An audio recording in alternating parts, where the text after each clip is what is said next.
Police রাষ্ট্রের কাগজে কলমে প্রজা, বাস্তবে রাষ্ট্রের রাজা। কিন্তু একজন থানার ওসি কি কোন সাহসে একজন এমপি কে বলে যে আপনার জীবনের হুমকি আছে? ওনার কাছে মেসেজ আসছে, উনি কেন ধরলো না ওনাকে? হুমকিদাতার ফোন নাম্বারও আছে পুলিশের কাছে, তাইলে সে জায়গায় ব্যবস্থা কেন নিল না? তার মানে হচ্ছে এই, এটা একটা গভীর ষড়যন্ত্র। ব্যারিস্টার সুমনের সাথে কি পুলিশের টম এন্ড জেরি খেলা, না আদৌ কোনো ঘটনা এটা ঘটেছে? পিবিআই এর উচিত হচ্ছে ওই থানার ওসিকে জিজ্ঞাসাবাদের আওতায় নিয়ে আসা। তোমার ফোন খুনি ধরে, তুমি খুনিকে কেন ধরছো না? একজন পুলিশ কি করে একজন আইন প্রণেতাকে বলতে পারে যে আপনার বিরুদ্ধে আপনার হুমকি আছে, আপনি একটু সাবধানে চলাফেরা করবেন, আপনাকে তারপর আপনাকে জিডি করে না? যে পুলিশের কাছে মেসেজ আসলো, সেই পুলিশ কেন নিজ দায়িত্বে একজন নাগরিককে বাঁচানোর দায়িত্ব নিল? সুপ্রিম কোর্টের যে আইনজীবী এবং সংসদ সদস্য ব্যারিস্টার সৈয়দ সাইদুল হক সুমন, তিনি বিভিন্নভাবে আলোচিত। এতে যেটা হচ্ছে যে উনি এর মধ্যে যেটা হয়েছেন, আপনার নিশ্চয়ই নিউজটা চোখে এসেছে যে তিনি একটা থানায় জিডি করেছেন যে তাকে হুমকি দেয়া হয়েছে। এবং তবে হুমকি জিডিটার মধ্যে যেটা তিনি বলেছেন যে তাকে তার এলাকার থানা থেকে তাকে জানানো হয়েছে যে তাকে তিনি আর কি হুমকির মধ্যে আছেন, এবং থানার ওসি কে সেটা নাকি জানানো হয়েছে। এবং সেই বার্তা ওসির সাথে উনি যখন দেখা করেছেন, তখন ওসির ফোন থেকে ও যে বার্তাটা পাঠিয়েছে বা মেসেজটা পাঠিয়েছে, তার ফোন, তার সাথে তার কথা হয়েছে এবং তিনি বলেছেন একজন আহ, মানে কিলার তিনি। তো আমার কাছে, আপনাদের দুজনের কাছেই প্রশ্ন আমার পক্ষ থেকে, যে এটা কেমন তর কথা যে একজন পুলিশের কাছে যদি আহ যে কোনো একজন সংসদ সদস্য হলেই না, ধরেন আপনার আমার সম্পর্কেও যদি কারো মানে একটা পুলিশের কাছে খুদে বার্তা আসে বা মেসেজ আসে, পুলিশ তো সেটা আগে ইনভেস্টিগেট করবে। বরং তা না করে তাকে দিয়ে ফোনে কথা বলেছে এবং তাকে জিডি করিয়েছে। তো তিনি যে প্রশ্নটা করেছেন যে যে আসলে পুলিশ কি করে বা পুলিশ ব্যবস্থা নিলেন নিলেন না কেন, আমিও এই একই প্রশ্ন আপনাদের দুজনের কাছে করছি। আমি প্রথমে রহমান মুস্তাফিজ ভাই আপনার কাছে যাচ্ছি। প্রথমত, ইস্যুটা পুলিশের, ব্যারিস্টার সুমনের না। ব্যারিস্টার সুমন, আমি সংসদ সদস্য, একজন আইনজীবী, এভাবে দেখছি না, রাষ্ট্রের একজন নাগরিক। পুলিশ রাষ্ট্রের কাগজে কলমে প্রজা, বাস্তবে রাষ্ট্রের রাজা। আমরা পুলিশের নানান কাহিনী দেখছি, আমরা বেনজিরের কাহিনী দেখছি, আসাদুজ্জামান মিয়ার কাহিনী দেখছি, এমনকি রাস্তায় দাঁড়িয়ে কনস্টেবলদের আচরণও দেখি আমরা। তো এখন তাদের আবার নানান কথা আছে, কখনো সরকারকে বিদায় দিতে, কখনো সরকারকে রাখতে তারা বড় ধরনের ভূমিকা নাকি রাখে, এই জন্য তাদেরকে নানান ভাবে সব ধরনের সুযোগ সুবিধা দিতে হবে। তো তারা দায়িত্ব পালন করলো কি করলো না, কিছু যায় আসে না। আমি একটু প্রসঙ্গত বলি যে এটা সম্ভবত 2013 বা 2014 জঙ্গি গোষ্ঠীর কাছ থেকে হুমকি পাওয়ার পর আমি যখন থানায় জিডি করি, সেই সময় আমাকে সেই রমনা থানা থেকে বললো যে এটা এখানে হবে না, আপনি যে এলাকায় দিয়ে যাতায়াত করেন, নিরাপত্তাহীনতায় ভোগেন যে এলাকাটা, মন্ত্রীপাড়ার ভিতরের রাস্তাটা বেসিক্যালি বলছো, আপনি ওই দিকটা একটু বলেন। সরি, প্রথমে পল্টন থানায় গেলাম, পল্টন থানা থেকে আমাকে রমনা থানায় পাঠালো। রমনা থানায় যাওয়ার পরে তারা জিডিটা নিল এবং শেষ পর্যন্ত আমাকে যে কথাটা বললেন যে আমরা যেটা করব, আপনি যখন মনে করবেন আক্রান্ত হচ্ছেন, তখন আমাদেরকে একটা ফোন করবেন এবং তারপর আমরা দ্রুত ব্যবস্থা নেব। তা আমার তখন প্রশ্ন ছিল, দ্রুত ব্যবস্থা নেওয়াটা কি আমার ডেড বডিটা মর্গে পাঠানো, সেই ব্যবস্থা নেবেন? যখন জঙ্গিরা আমাকে ধাওয়া করবে চাপাতি নিয়ে, তখন আমি ফোনে আপনার নাম্বার খুঁজে বের করব, না নিজের যান বাঁচানোর জন্য ছুটবো, কোনটা করব? তো ওনারা বললো আমাদের এর বেশি আসলে কিছু করার নাই। আমি এই টাইপের আরো অনেকগুলো ঘটনার কথা বলতে পারি, এগুলো আসলে বলে দিন পার হয়ে যাবে, বলে লাভ নাই বাড়তি। আমাদের পুলিশকে আসলে আমরা কেন পুষি আমি জানি না। আমাদের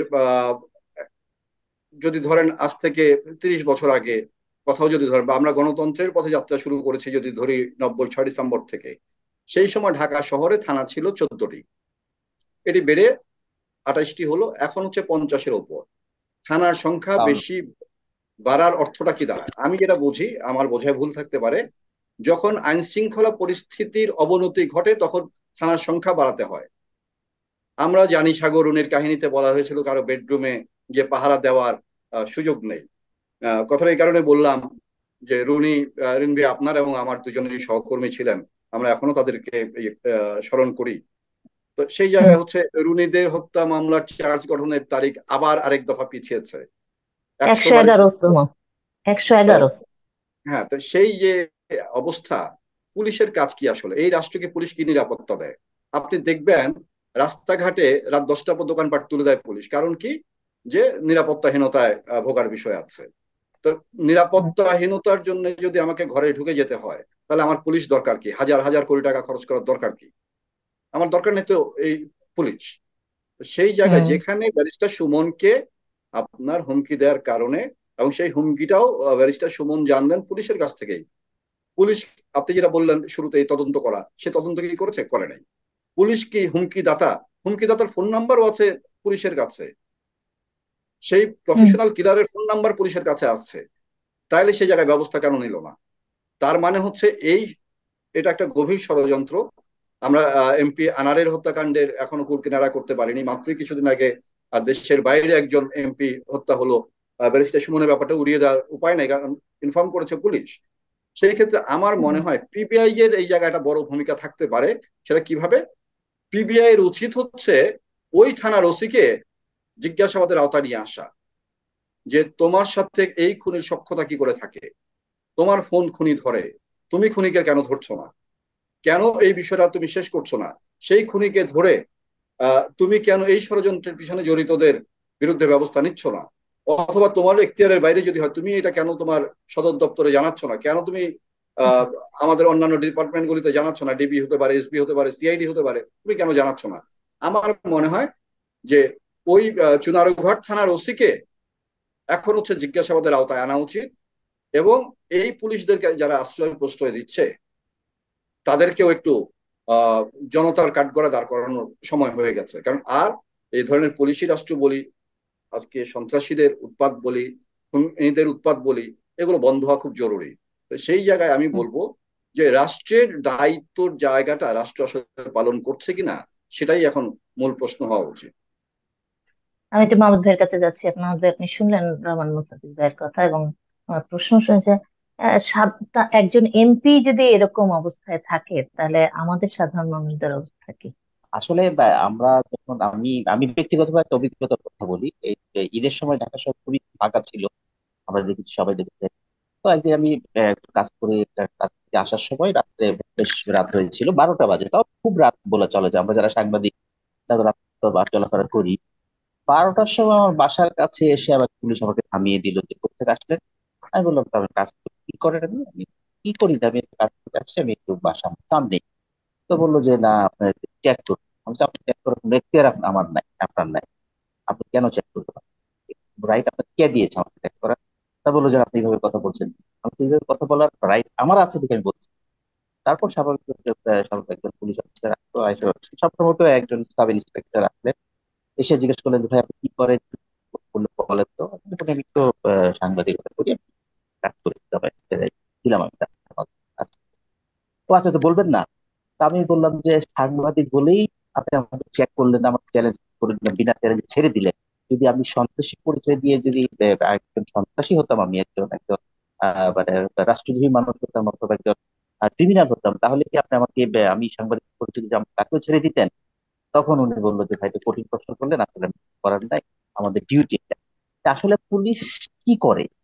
পুলিশ কি করে, এটা রহমান মুশারফ ভাই যেটা বললেন, তো আসলে উনার কথাই রিপিটেশন হয়েছে, যে একজন থানার ওসি কি কোন সাহসে একজন এমপি কে বলে যে আপনার জীবনের হুমকি আছে।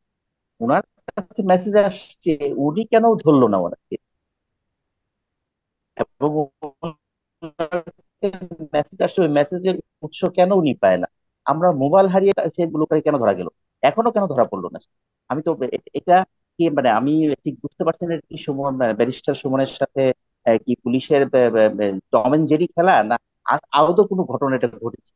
আমার কাছে বিশ্বাসটা, মানে এই জিনিসটা এরকম হালকা মনে হচ্ছে মাঝে মাঝে, যে একজন পুলিশ কি করে একজন আইন প্রণেতাকে বলতে পারে যে আপনার বিরুদ্ধে আপনার হুমকি আছে, আপনি একটু সাবধানে চলাফেরা করবেন।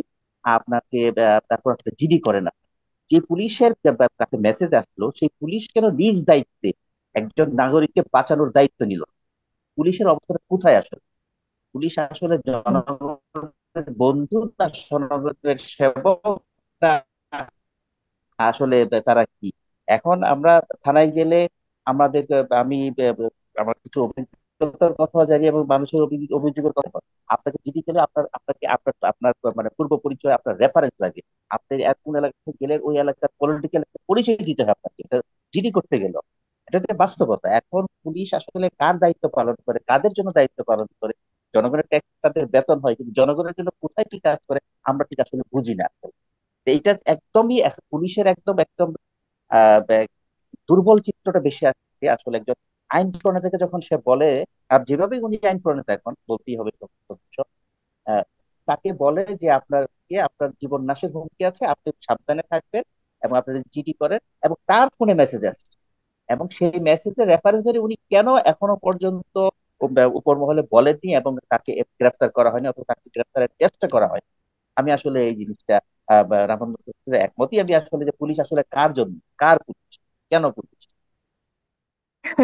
সেই আপনাদের দুজনের আমারও সেম অভিজ্ঞতা আছে। আমি ডিউটি করে রাতে নাইট ডিউটি করে যাচ্ছি রাত 2টা, তখন মানে যে আটকে জাস্ট আমার গাড়ি তো এমন জ্যামে পড়েছে সেই সময়, আটকে যে আমি ড্রাইভারকে বললাম আমাকে একটু হেঁটে, একদম বাসার কাছে, কিন্তু আমি বললাম যে আমাকে রাস্তা পার করে দে, গাড়ি আপনি ঘুরায় চলে যাবেন, আমাকে এত রাত তো, নাহলে আমি একাই চলে যেতাম।